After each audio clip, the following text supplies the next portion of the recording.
तो नमस्कार मेरे प्यारे बच्चों, स्वागत है आप सभी का आपके अपने YouTube channel the PCM vision में। प्यारे बच्चों, आज के इस वीडियो के माध्यम से हम लोग क्लास 8 सोशल साइंस और संस्कृत जो कि आज यानी कि 2 दिसंबर को जो आप सभी का वीकली टेस्ट एग्जाम हुआ है उसके आंसर की को बताने वाला हूं।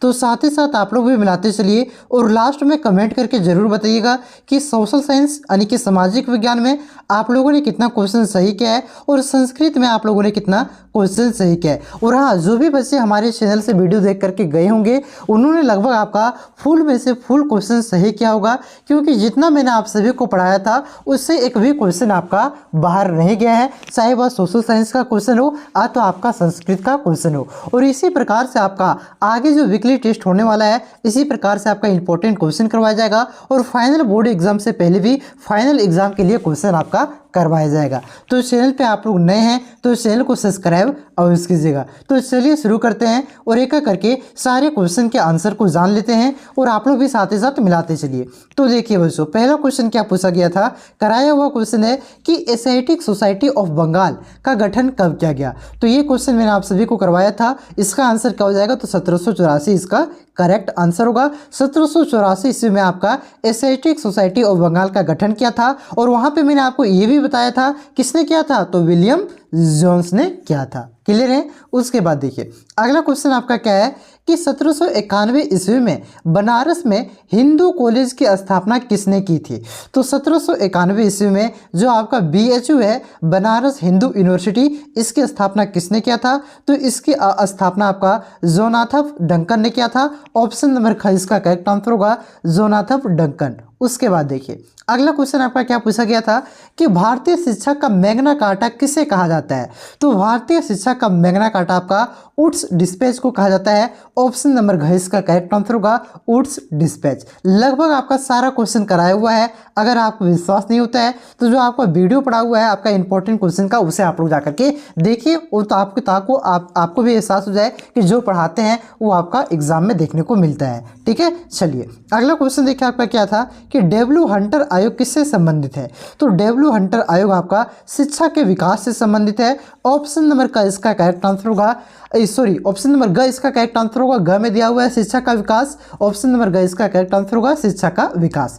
उसके बाद देखिए अगला क्वेश्चन आपका क्या है कि डाउन्स शीतोष्ण घास का मैदान कहाँ मिलता है। तो डाउन्स शीतोष्ण घास का मैदान आपका कहाँ पे मिलता है, तो ये आपका ऑस्ट्रेलिया में मिलता है। ऑप्शन नंबर घ इसका करेक्ट आंसर होगा ऑस्ट्रेलिया। उसके बाद देखिए बच्चों अगला क्वेश्चन आपका क्या है कि रोपण कृषि का उदाहरण है। तो इनमें से कौन आपका रोपण कृषि का उदाहरण है, तो रबर भी आपका रोपण कृषि के अंतर्गत आता है, चाय भी आपका रोपण कृषि के अंतर्गत आता है, मसाले भी आपका क्या आता है, रोपण कृषि के अंतर्गत आता है। यानी कि ये सभी आपका क्या है, रोपण कृषि का उदाहरण है। इस वजह से इस क्वेश्चन का करेक्ट आंसर होगा ऑप्शन नंबर घ उपर्युक्त सभी।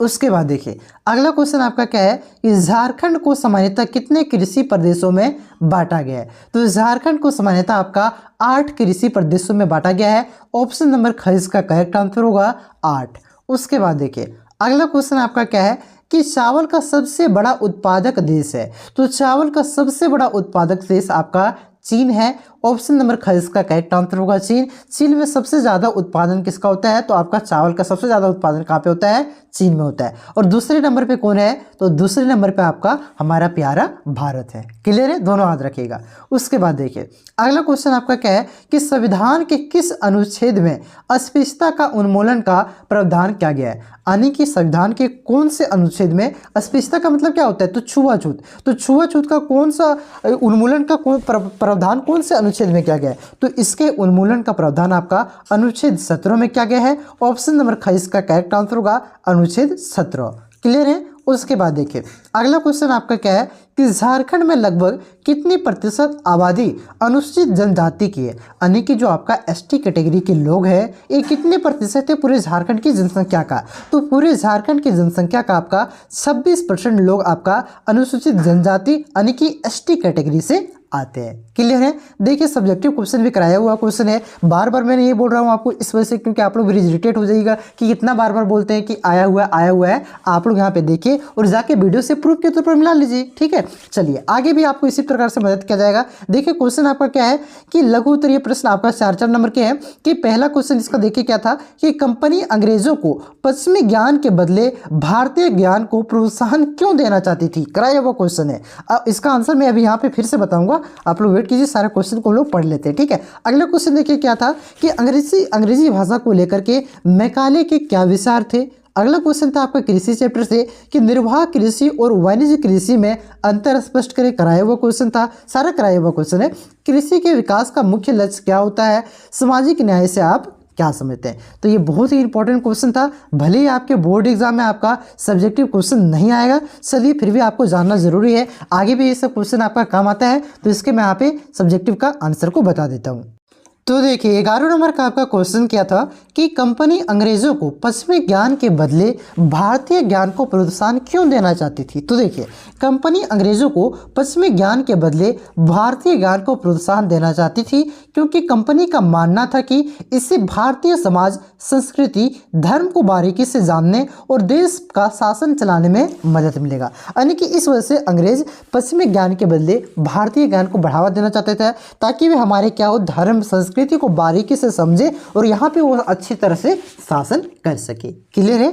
उसके बाद देखिए अगला क्वेश्चन आपका क्या था कि अंग्रेजी भाषा को लेकर मैकाले ने के क्या विचार थे। तो देखिए अंग्रेजी भाषा को लेकर के मैकाले का विचार था कि शिक्षा का माध्यम अंग्रेजी हो। वह भारतीय समाज में ब्रिटिश मानसिकता विकसित करना चाहते थे ताकि ब्रिटिश सत्ता को चिर अस्थायी बनाया जा सके। यानी कि मैकाले ये चाहते थे कि किसी भी प्रकार से यहाँ के लोगों को अंग्रेजी पढ़ाया जाए, यहाँ के ब्रिटिश मानसिकता को इस भारतीय समाज में लाया जाए ताकि उसकी सत्ता आपका चिर अस्थायी तरह से आपका बना रहे। क्लियर है? इस वजह से आपका अंग्रेजी भाषा को लेकर के मतलब ये तगड़ा विचार था आपका किसका, मैकाले का। ठीक है, चलिए अगला क्वेश्चन देखिए आपका क्या था कि निर्वाह कृषि और वाणिज्य कृषि में अंतर स्पष्ट कीजिए। तो देखिए जब मैंने यहाँ इंपॉर्टेंट क्वेश्चन आप सभी को करवा रहा था वहाँ पे आपका कॉलम बना करके बताया था कि एक तरफ आपका निर्वाह कृषि लिखना था, एक तरफ आपका वाणिज्य कृषि लिखना था और दोनों के बीच अंतर क्या है 2 पॉइंट में आपको बताया था। तो आप लोग ये लाइन बाय लाइन पैराग्राफ की तरह भी लिख सकते हैं, आप लोग एक तरफ निर्वाह कृषि और एक तरफ वाणिज्य कृषि दे करके भी लिख सकते हैं। तो बहुत सारे अंतर है, कोई भी 2 तरीके अंतर है तो एक अंतर आप लोग लिख सकते थे। जैसे कि यहाँ पे पैराग्राफ से फिर से मैंने लिखा है, देखिए आपका निर्वाह कृषि में क्या होता है, निर्वाह कृषि में आपका जो भी कृषि की जाती है वो अपना सिर्फ परिवार की आवश्यकताओं को पूरा करने के लिए किया जाता है। यानी कि इसमें छोटे छोटे किसान आते हैं निर्वाह कृषि करते हैं। और वाणिज्य कृषि में जो भी कृषि एवं फसल का उत्पादन किया जाता है ये बड़े पैमाने पर किया जाता है, साथ ही साथ आपका इसे बाजार में बेचा जाता है, जबकि निर्वाह कृषि में बाजार में नहीं बेचा जाता है। तो वही यहाँ पे लिखा हुआ है देखिए आपका कि कृषि का वह तरीका जिसमें किसान मुख्यतः अपने परिवार की आवश्यकता हेतु कृषि कार्य करता है, निर्वाह कृषि कहलाता है। यानी कि अपने परिवार की आवश्यकताओं को पूर्ति के लिए, मतलब नहीं देखते घर में थोड़ा सा बैंगन यहाँ उगा लिए, थोड़ा सा खेती कर लिए धान का, तो ये क्या करता है मार्केट में ले जा करके बेचता है कि छोटे छोटे लोग, मतलब छोटे छोटे जो किसान होते हैं उन्हें नहीं बेचता है, घर में तो अपना खाने के लिए बनाता है। आप लोग भी देखते होंगे रोपता है, तो ठीक है, तो वो आपका निर्वाह कृषि कहलाएगा। और जो बड़े पैमाने पर लगाता है फसल को और उसे काट बेच करके मार्केट में बेचता है वो क्या कहलाएगा, आपका वाणिज्यिक कृषि कहलाएगा। ठीक है, वही लिखा हुआ है कि जबकि वाणिज्य कृषि में फसल का उत्पादन एवं पशुपालन पर मुख्यतः आर्थिक लाभ के लिए किया जाता है। यानी कि इसमें पैसा कमाने के लिए किया जाता है वाणिज्य कृषि में, और ये अपना घर में काम चलाने के लिए। क्लियर है? अगला क्वेश्चन देखिए क्या था अगला क्वेश्चन कि कृषि के विकास का मुख्य लक्ष्य क्या होता है। तो देखिए कृषि के विकास का मुख्य लक्ष्य लोगों को सस्ती दर पर पर्याप्त मात्रा में खाद्यान्न उपलब्ध कराना है ताकि लोगों को खाद्यान्न एवं पोषण सुरक्षा मिले और वह सम्मान के साथ जी सके। यानी कि कृषि के विकास का मुख्य लक्ष्य है कि जो इतनी सारी चीज़ें महंगी हो गई है वो आपका सस्ता हो, लोगों को अच्छे एवं खाद्यान्न पोषण की सुरक्षा मिले ताकि वह सम्मान के साथ अपने जीवन को जी सके। क्लियर है? देखिए अगला क्वेश्चन आपका क्या था कि सामाजिक न्याय से आप क्या समझते हैं। तो देखिए सामाजिक न्याय किसी भी समाज की वह स्थिति है जिसमें समाज के सभी लोगों को न्याय उचित भागीदारी होती है। इसके बीच सामाजिक, आर्थिक और राजनीतिक किसी भी तरह का भेदभाव नहीं किया जाता है। यानी कि सामाजिक न्याय का मतलब ये हुआ कि किसी भी लोगों के साथ भेदभाव ना हो, समाज में न्यायोचित सभी लोगों की भागीदारी हो, सभी लोगों के बीच सामाजिक संसाधनों का बंटवारा हो और समान रूप से सभी क्षेत्रों में उसका भागीदारी हो। ठीक है, ये आपका सामाजिक न्याय का मतलब हो गया, अर्थ हो गया, ये आपको लिखना था। चलिए अब हम लोग यहाँ पे संस्कृत के आंसर को जान लेते हैं। आप लोग इसे फटाफट मिला लीजिए। देखिए आपका क्वेश्चन क्या था। तो चलिए अब यहाँ पे हम लोग संस्कृत के आंसर को जान लेते हैं। और संस्कृत में भी जितना मैंने आप सभी को पढ़ाया था उससे आपका बाहर क्वेश्चन नहीं गया है। ठीक है, देखिए आपका पहला क्वेश्चन क्या था कि अत्र खाली स्थान पूजनते रमनते तत्र देवता। तो इसका यहाँ पे क्या आंसर हो जाएगा, तो एक का आपका आंसर हो जाएगा ऑप्शन नंबर का नरेस्तु। ठीक है, उसके बाद देखिए अगला क्वेश्चन है कि नारी प्रथमे का रूपा भवती, यानी कि नारी के प्रथम रूप का भवती क्या होगा, यानी कि क्या है, तो इसका जो करेक्ट आंसर का ऑप्शन नंबर हो जाएगा कन्या रूपा। ठीक है, अगला क्वेश्चन देखिए आपका क्या है कि अघुना कन्या शिक्षाए किम अस्ति। तो 3 का जो करेक्ट आंसर का ऑप्शन नंबर हो जाएगा महती। किम अस्ति तो महती। ठीक है, अगला क्वेश्चन देखिए। अगला क्वेश्चन आपका क्या था कि लता मंगेशकर किम असति, यानी कि लता मंगेशकर कौन है, नर्तकी है, लेखिका है, तो आपका गायिका है, तो अध्यापिका है। तो लता मंगेशकर आपका गायिका है। ऑप्शन नंबर ग इसका करेक्ट आंसर हो जाएगा। 5वां क्वेश्चन देखिए आपका क्या पूछा था कि सर्वकार पदस्य अर्थ चिंतु। तो सर्वकार पद का क्या अर्थ होगा, सर्वकार का क्या अर्थ होगा, तो इसका जो करेक्ट आंसर हो जाएगा आपका ऑप्शन नंबर का सर्वकार का अर्थ हो जाएगा आपका सरकार। क्लियर है। अगला क्वेश्चन देखिए। अगला क्वेश्चन है आपका कि प्राचीन काले नारीना स्थिति की दस्य असति, यानी कि प्राचीन काल में नारी यानी कि स्त्री की जो स्थिति थी वो कैसा था, कि दस्य असति, यानी कि कैसा स्थिति था। तो प्राचीन काल में स्त्री की जो स्थिति थी वो आपका उत्तम था, यानी कि अच्छा था, उत्तम। ऑप्शन नंबर ख इसका करेक्ट आंसर होगा। जिन्होंने ख ट्रैक किया होगा अच्छा है। ठीक है, चलिए अगला क्वेश्चन देखिए आपका क्या है कि कन्यानम अध्ययनम की व्यवस्था का तत्पर अस्ति, यानी कि कन्याओं के अध्ययन के लिए की व्यवस्था के लिए कौन तत्पर है, तो ये आपका सरकार हो जाएगा, यानी कि सरकार इसका आंसर हो जाएगा ऑप्शन नंबर ख। ठीक है, तो 7 का ख हो जाएगा। अगला क्वेश्चन देखिए आपका क्या दिया हुआ है। अगला क्वेश्चन आपका क्या था कि गतवा इति पदे का प्रत्यय, यानी कि जो आपका वर्ड है यहाँ पे गतवा, ये पद में आपका प्रत्यय क्या है, तो यहाँ पे आपका क्या प्रत्यय है, तो यहाँ पे आपका कत्वा प्रत्यय है। ऑप्शन नंबर ग इसका करेक्ट आंसर होगा। अगला क्वेश्चन देखिए आपका क्या है कि आसिता इति क्रियापदे का धातु, यानी कि जो यहाँ पे आसिता है तो इति यहाँ पे क्रियापद का कौन सा क्रियापद है, तो यहाँ पे आपका जो क्रियापद है इसका करेक्ट आंसर हो जाएगा आपका ऑप्शन नंबर का अस। ठीक है, यानी कि आसिता में क्रियापद क्या है, तो अस है।